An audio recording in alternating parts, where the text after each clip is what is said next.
Halo teman-teman, welcome back bersama saya Meruntuk Si Hombing. Pada kesempatan kali ini, Bapak Ibu, kita akan melihat pengumuman dari Kementerian Pendidikan dan Kebudayaan, Riset dan Teknologi, yaitu nomor 3768 garing D, garing BT titik 01 titik 00 garing 2021, yaitu tentang seleksi penerimaan pegawai pemerintah dengan perjanjian kerja untuk jabatan fungsional guru pada pemerintah daerah tahun 2021. Teman-teman, kita akan melihat ini terlebih dahulu sebelum nanti Bapak Ibu teman-teman semua mendaftar di situs sscisn.go.id yang sudah disediakan dan dibuka saat ini untuk portal linknya. Bapak Ibu, kita akan lihat di sini ya. Formasi yang pertama adalah formasi pada instansi daerah.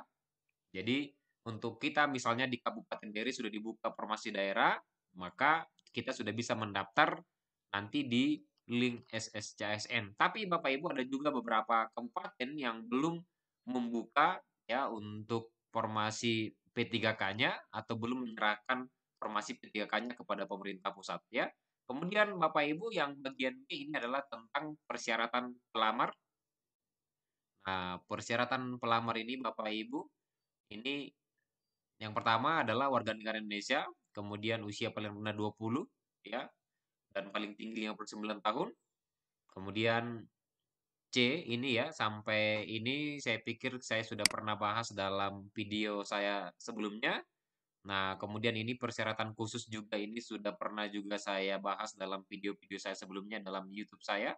Nah, yang penting Bapak Ibu ketahui adalah nanti dalam bagian B ini ya, memiliki sertifikat pendidik dan atau kualifikasi pendidikan dengan jenjang paling rendah S1 atau D3 atau maaf atau D4 berdasarkan surat edaran Direktur Jenderal Guru dan Tenaga Kependidikan nomor 1460 garing D 1 titik titik 02.01 garing 2021 ya.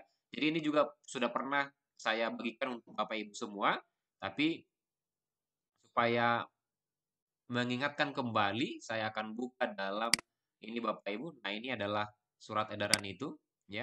Nah, surat edaran ini adalah menjadi pedoman kita nanti Bapak Ibu dalam mendaftar untuk P3K ini ya Bapak Ibu ya.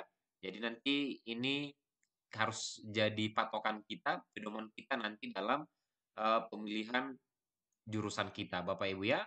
Nah, kemudian kita kembali ke bagian B tadi. Jadi Bapak Ibu yang saat ini misalnya masih memiliki pendidikan SMA atau D3 atau bisa jadi masih dalam proses menyelesaikan S1-nya, maka Anda belum berhak untuk mengikuti P3K untuk tahun ini ya. Kemudian yang berikutnya Bapak Ibu, mungkin Bapak Ibu sudah baca surat edaran juga ya dari surat pemerintah kabupaten kita di Dairi bahwa harus memiliki minimal 3 tahun untuk pengabdian menjadi guru Bapak Ibu ya. Jadi kalau misalnya di bawah itu nanti kemungkinan besar tidak bisa mengikuti untuk P3K untuk tahun ini Bapak Ibu.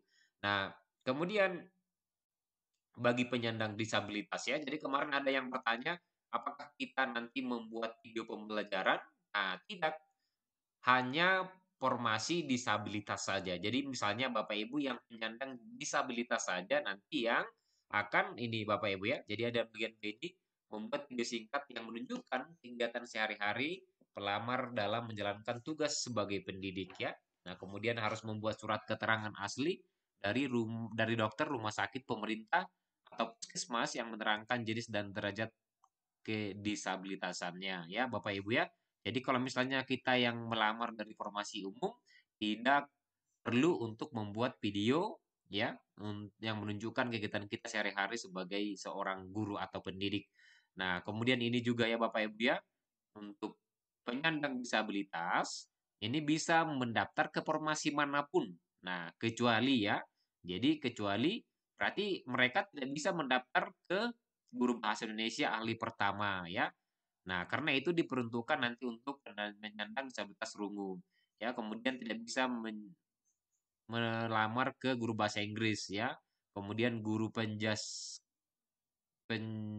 orkes ya. Kemudian guru seni budaya. Begitu Bapak Ibu ya. Nah, kemudian kita akan lihat untuk yang berikutnya ya. Nah, jadi Bapak Ibu yang masih bertanya di mana kita harus mendaftar, nanti Bapak Ibu masuk di halaman website ini https://sscsn.bkn.go.id. Jadi nanti Bapak Ibu bisa masuk di halaman website ini ya Bapak Ibu ya. Nah, kemudian seleksi P3K untuk jalur formasi guru ya. Nah, yang pertama nanti untuk seleksi administrasi Bapak Ibu. Makanya sekali lagi harus berhati-hati ya. Jadi tidak perlu terburu-buru Bapak Ibu nanti dalam pendaftaran ya. Jadi harus mempersiapkan terlebih dahulu berkas-berkasnya sebaik mungkin. Nah, Bapak Ibu untuk seleksi administrasi nanti, nah ini dilaksanakan bagi pelamar yang memenuhi syarat dan kriteria pendaftaran. Ya, itu sudah jelas ya. Nah, kemudian yang kedua, kelulusan seleksi administrasi didasarkan pada kesesuaian antara data yang diisikan oleh pelamar dengan dokumen persyaratan yang diunggah dalam laman yang tadi saya sebutkan ini ya, Bapak Ibu ya. Jadi Bapak Ibu harus mengisi data yang pas, yang sesuai ya Bapak Ibu. Jangan misalnya nanti Bapak Ibu mengunggah dokumen yang tidak dibutuhkan ya. Misalnya mengunggah dokumen KTP ternyata Bapak Ibu mengunggah dokumen kartu keluarga ya itu jelas salah Bapak Ibu. Jadi memang harus hati-hati betul. Kemudian bagian C nanti Bapak Ibu setelah kita selesai melakukan pendaftaran administrasi, maka akan ada lagi nanti seleksi administrasinya dan akan diumumkan secara terbuka nanti Bapak Ibu di halaman ini ya. Jadi nanti kita akan bisa lihat nanti misalnya di halaman SSCSN ini apakah kita lulus dan bisa berhak nanti untuk mengikuti seleksi berikutnya yaitu untuk seleksi kompetensi ya. Nah, kemudian bagian D peserta yang akan memenuhi persyaratan seleksi administrasi dapat mencetak kartu ujian. Jadi Bapak Ibu nanti kalau sudah selesai misalnya mendaftar ya, jadi bisa nanti dicetak kartunya supaya nanti itu yang kita jadikan nanti dalam pemberkasan untuk tahap-tahap berikutnya Bapak Ibu ya. Dan harus dijaga baik-baik. Nah, kemudian yang berikutnya nanti kalau misalnya Bapak Ibu sudah lulus nanti di seleksi administrasi, kemudian nanti masuk untuk seleksi kompetensi. Nah, seleksi kompetensi ini dilaksanakan bagi pelamar yang dinyatakan lulus administrasi. Begitu Bapak Ibu ya. Kemudian B, seleksi kompetensi dilaksanakan di masing-masing lokasi tes yang ditentukan panitia. Jadi nanti Bapak Ibu nanti untuk masalah lokasi tesnya di mana akan dilakukan nanti akan diberitahukan lebih lanjut lagi ya. Kemudian bagian C, pada saat pelaksanaan seleksi kompetensi, setiap pelamar wajib menunjukkan kartu ujian dan kartu tanda penduduk ya. Jadi yang makanya saya ingatkan dari tadi, tidak boleh misalnya kartu ujian SSCSN-nya hilang. Makanya harus dijaga dengan baik. Demikian juga dengan KTP-nya ya. Karena itu nanti yang akan dipakai nanti saat saat mau ujian seleksi kompetensinya Bapak Ibu. Kemudian bagian D, mengingat seleksi menggunakan sistem CAP ya, UNBK, maka waktu dan tempat pelaksanaan seleksi akan dilihat secara cermat. Nah, ini ya. Jadi nanti untuk seleksi kompetensi ini ya, itu menggunakan sistem CAP ya Bapak Ibu ya. Jadi menggunakan komputer sama dengan misalnya ketika saya mengikuti seleksi CPNS tahun 2019 nanti ada komputer yang disediakan oleh pemerintah daerah misalnya kemudian nanti di situ sudah ada eh, aplikasi untuk ujian yang akan kita ikuti nanti Bapak Ibu ya. Nah, kemudian yang berikutnya nanti pelamar hanya dapat melaksanakan seleksi kompetensi pada lokasi dan waktu yang telah ditentukan. Jadi hanya bisa melaksanakan seleksi kompetensi di lokasi yang sudah ditentukan. Tidak boleh misalnya kita mengarang-arang atau mengikuti kemauan orang yang tidak resmi ya. Nah, kemudian F, saat pelaksanaan seleksi kompetensi, pelamar wajib mengikuti protokol kesehatan ya. Ini jelas ya, apalagi saat ini kita masih dilanda oleh pandemi COVID-19. Kemudian bagian D, materi seleksi kompetensi meliputi tes kompetensi teknis, kompetensi manajerial, kompetensi sosiokultural, dan wawancara. Nah, Bapak Ibu nanti misalnya kalau kita di keguruan ya berarti untuk tes kompetensi teknis ini menyangkut nanti kepada kompetensi pedagogik dan kompetensi profesional yang sudah kita ikuti dalam diklat yang sudah kita lakukan beberapa bulan yang lalu ya. Nah, kemudian kompetensi manajerial juga sudah saya sebutkan, sudah pernah saya jelaskan sebelumnya. Demikian juga untuk kompetensi sosiokultural dan wawancara Bapak Ibu. Makanya memang sudah misalnya saat ini Bapak Ibu bisa mempersiapkan diri untuk ikut latihan-latihan atau ikut misalnya ujian-ujian online atau bahkan ikut bimbingan-bimbingan sebagai tambahan dan menambah ilmu kita untuk kompetensi manajerial dan kompetensi yang lain Bapak Ibu ya. Nah, kemudian bagian H, nanti kelulusan seleksi kompetensi didasarkan pada nilai ambang batas ya. Jadi nanti akan dibuat passing grade-nya yang diatur dalam peraturan perundang-undangan ya. Kemudian nanti hasil seleksi kompetensi akan diumumkan lagi di ini Bapak Ibu di guru pp3k kemendikbud.go.id begitu ya. Nah, kemudian Bapak Ibu kita lihat di sini ya tata cara pendaftaran. Nah, ini yang penting Bapak Ibu harus ketahui ya. Nah, misalnya Bapak Ibu ada kemarin yang bertanya dengan saya bagaimana cara mendaftarnya. Nah, maka yang pertama Bapak Ibu harus memiliki alamat email yang aktif Bapak Ibu ya. Jadi harus punya email yang jelas. Nah, kemudian yang kedua harus melakukan pendaftaran registrasi secara online terlebih dahulu ya di halaman ini Bapak Ibu. Nanti itu terintegrasi langsung dengan data Dukcapil berdasarkan nomor NIK kita ya. Nah, kemudian nanti Bapak Ibu di situ harus membuat akun terlebih dahulu ya. Dalam YouTube saya sebelumnya saya sudah membuat tutorial cara membuat akun ya supaya lebih jelas Bapak Ibu. Kemudian yang bagian 3 ya, pelamar wajib mencetak kartu informasi akun ya. Jadi selesai Bapak Ibu membuat akun harus mencetak kartu informasi akun itu.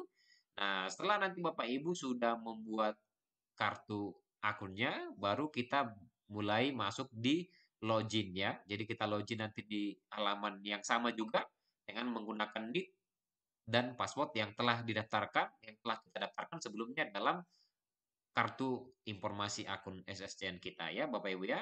Nah, kemudian nanti yang bagian kelima, pelamar harus melengkapi biodata, kemudian memilih jenis seleksi P3K guru ya.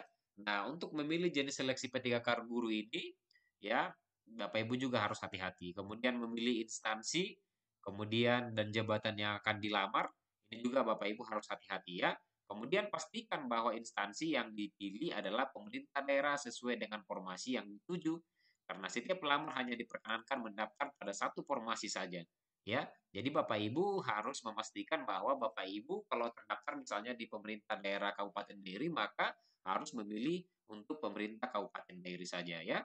Kemudian dalam melakukan pemilihan jabatan, pelamar memperhatikan surat edaran Direktur Jenderal Guru dan Tenaga Kependidikan ya tentang kualifikasi akademik dan sertifikat pendidik dalam pendaftaran pengadaan guru P3K tahun 2021 tanggal 15 Maret 2021. Nah, Bapak Ibu, ini yang perlu saya jelaskan ya. Jadi Bapak Ibu nanti bisa mengacu pada surat edaran ini, Bapak Ibu ya. Jadi surat edaran ini jadi acuan kita ya.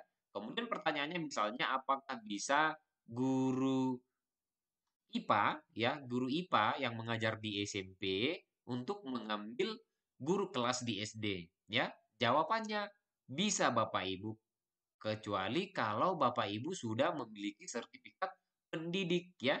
Nah, jadi misalnya Bapak Ibu mengajar di SMP, mengajar IPA, tetapi di sekolah Bapak Ibu tidak ada misalnya dibuka formasi untuk guru IPA, yang ada adalah guru SD misalnya di sekolah lain ya di pemerintah Kabupaten Dairi maka Bapak Ibu juga berhak memilih di guru kelas di SD tersebut di mana yang Bapak Ibu inginkan begitu ya. Nah, ada aturannya Bapak Ibu, ada peraturan atau regulasi dasar hukum kita mengatakan seperti itu ya. Jadi landasan kita adalah Bapak Ibu dari pedoman kita itu dari ini Bapak Ibu dalam ini ya. Jadi peraturan Menteri Pendidikan dan Kebudayaan Republik Indonesia nomor 16 tahun 2009 tentang perubahan atas peraturan Menteri Pendidikan dan Kebudayaan nomor 46 tahun 2016 tentang penataan linearitas guru bersertifikat pendidik. Nah, ini ya Bapak Ibu ya. Nah, ini Bapak Ibu nanti supaya lebih jelas bisa di-download nanti supaya bisa jadi pedoman Bapak Ibu nanti supaya acuan dalam pemilihan formasi yang akan Bapak Ibu inginkan ya. Jadi sekali lagi Bapak Ibu yang memiliki sertifikat pendidik itu adalah pengganti akta 4 yang pernah kita miliki misalnya. Jadi kemarin ada yang bertanya apakah akta 4 kita cantumkan nanti dalam mengupload di SCASN. Nah, jawabannya adalah tidak perlu lagi Bapak Ibu karena Akta 4 itu tidak berlaku lagi untuk saat ini karena sudah digantikan oleh namanya sertifikat pendidik Bapak Ibu ya. Jadi kecuali Bapak Ibu punya sertifikat pendidik maka nanti Bapak Ibu bisa membuat itu atau melampirkan itu mengupload di situs yang sudah disediakan Bapak Ibu. Nah, kemudian untuk akta 4-nya makanya tidak usah. Jadi hanya ijazah saja. Kemudian nanti untuk pengisian sertifikat pendidik itu hanya untuk yang memiliki saja. Begitu Bapak Ibu ya. Oke, sekarang kita akan lihat yang tadi misalnya bagaimana kalau guru IPA yang sudah sertifikat pendidik mengajar di SMP, kemudian mengambil di SD, apakah itu bisa? Nah, itu bisa sekali Bapak Ibu. Jadi, kita bisa lihat di sini ya Bapak Ibu ya. Oke ya, misalnya, ini Bapak Ibu. Nah ini ya, jadi bidang studi atau guru mata pelajaran guru kelas ya. Nah, kode nama bidang studi sertifikasi yang linier yang bisa masuk. Nah ini, matematika bisa, pendidikan kewarganegaraan bisa, tapi dengan kode ini ya Bapak Ibu ya. Nah, kemudian bahasa Indonesia juga bisa dengan kode ini, ilmu pengetahuan alam juga bisa ya. IPS juga bisa dengan kode ini sertifikasinya, PKN juga bisa dengan kode ini, bahasa Indonesia juga bisa ya, kemudian matematika juga bisa, kemudian pengetahuan alam ya. Jadi ini ya Bapak Ibu ya keterangannya ya, guru yang memiliki kode sertifikat di bawah ini dapat pindah dan mengajar sebagai guru kelas di SD ya. Jadi jelas ya Bapak Ibu ya. Jadi misalnya Bapak Ibu yang punya sertifikat pendidik beruntung sekali, Bapak Ibu bisa memilih di formasi sebagai guru kelas Bapak Ibu. Nah, ini ya. Jadi kalau misalnya Bapak Ibu punya sertifikat misalnya untuk geografi, bisa juga mengambil guru kelas. Sudah punya sertifikat sejarah, sertifikat pendidik sejarah bisa juga mengambil sebagai guru kelas. Demikian juga untuk mata pelajaran yang ini, yang di bawah ini Bapak Ibu. Jadi bisa mengambil guru kelas ya. Jadi ini yang harus kita jadikan sebagai rujukan kita dan pedoman kita nanti Bapak Ibu dalam pemilihan untuk formasi yang akan kita lamar ya. Nah, pertanyaan berikutnya adalah bagaimana misalnya dengan kita yang sudah mengajar di SD, terdaftar dapodiknya di SD, tetapi misalnya kita punya ijazah PPKN. Apakah itu bisa misalnya melamar di guru kelas? Nah, pertanyaannya bisa, Bapak Ibu. Itu bisa ya. Jadi nanti itu berdasarkan ketika Bapak Ibu sudah membuka websitenya, kemudian melihat untuk formasinya Bapak Ibu. Jadi nanti di formasi itu ada yang langsung jadi kunci, ada yang memang bisa kita memilih sendiri ya. Jadi kalau misalnya kita sudah terkunci sendiri misalnya guru kelas walaupun kita PPKN, walaupun kita belum memiliki sertifikat pendidik, maka Anda juga berhak untuk mengambil guru kelas di situ ya. Jadi itu nanti berdasarkan website atau misalnya yang terdaftar di formasi Bapak Ibu ketika Anda mendaftar ya. Jadi silakan dicoba dulu, nanti di mana Anda terdaftar, maka disitulah nanti yang harus Bapak ikuti. Begitu ya Bapak Ibu ya. Oke, jadi itu yang bisa saya bagikan sebagai pedoman kita ya untuk pemilihan nanti jabatan ya dan instansi yang akan kita pilih Bapak Ibu. Nah, kemudian yang keenam adalah pelamar wajib mengunggah hasil scan berwarna dokumen asli. Persyaratan meliputi ini Bapak Ibu ya. Nah, nah ini kemudian surat pernyataan dengan ketentuan sebagai berikut ya, harus diketik komputer Bapak Ibu, tidak boleh tulis tangan ya. Kemudian KTP, pas foto ya. Kemudian ijazah ya sesuai dengan jabatan yang lamar.